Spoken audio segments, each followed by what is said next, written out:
Hey everyone, welcome back to our channel.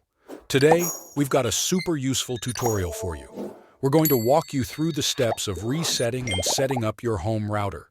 Whether you're troubleshooting connectivity issues or just want a fresh start, this guide has got you covered. So let's dive right in. First things first, let's reset that router. Grab a paperclip or something similar and follow me. Locate the reset button on your router and press and hold it for about 10 seconds. Once the lights start blinking, you're good to go.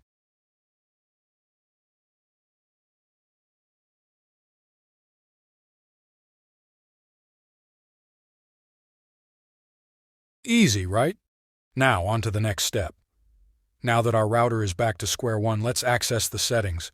This part is crucial, so pay close attention. Now grab your mobile device, whether it's a smartphone or tablet. We're going to connect to the router's default Wi-Fi. Open your device's settings, navigate to Wi-Fi, and look for the default network name, SSID, of your router. Connect to it and we're ready to roll. Awesome! Now, let's move on to the next step. With your mobile device now connected to the router, let's dive into the settings.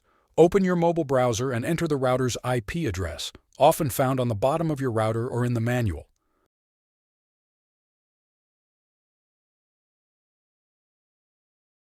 Log in with the default credentials.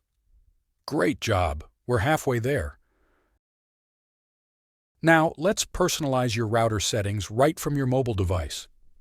Change your login credentials for security. Set up your Wi-Fi network name and password.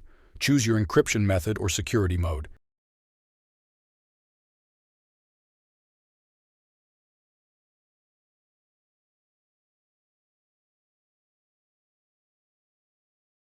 It is recommended to select WPA2 PSK, or sometimes it is called WPA/WPA2 Personal, and customize any additional features you need.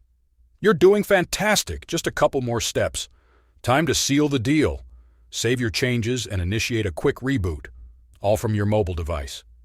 Hit that save button, and don't forget to reboot the router to apply those shiny new configurations. And there you have it. Your router is now reset and set up, and you did it all from your mobile device. If you run into any hiccups, check your manual or contact customer support. If you found this video helpful, give it a thumbs up and subscribe for more tech guides. Until next time, happy browsing.